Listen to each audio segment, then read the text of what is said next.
السيدات والسادة، لقد وجدت أن دور المنظمات الدولية الإنسانية المشكورة المعنية بإغاثة السكان وتوعيتهم وتقديم المساعدة لهم بحاجة إلى إعادة ترتيب وتنظيم كيفية ضمان وصول معوناتهم وخدماتهم وبرامجهم لمستحقيها، وإقرار قدر أكبر من الشفافية والرقابة والتقييم والمتابعة، وإعادة النظر بجدية ونقاء في عمل الوسطاء بمختلف تكويناتهم.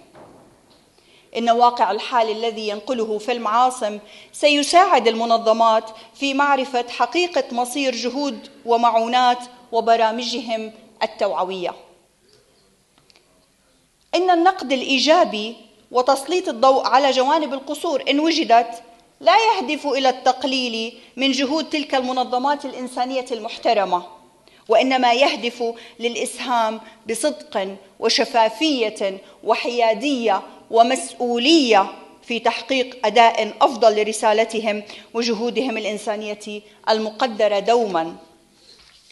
السيدات والسادة، يسعدني فوز في المعاصم بجائزة العلم والتعلم في مهرجان غرب أوروبا الدولي للأفلام في بروكسل 2019، وكذا ترشحه لعدد من الجوائز في مهرجان شرق أوروبا الدولي للأفلام الذي سيقام في العاصمة وارسو في نوفمبر القادم، وكذلك ترشحه المبدئي في مهرجان بريطانيا الدولي للأفلام في العام 2020.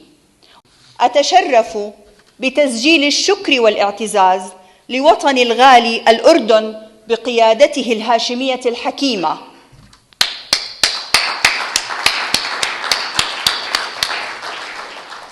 والذي كان وما زال الحضن الكريم الذي يتحمل وتحمل عبء استقبال ملايين اللاجئين الباحثين عن الأمن والعيش الكريم من 44 جنسية مختلفة بحسب إحصائيات الأمم المتحدة للعام 2015.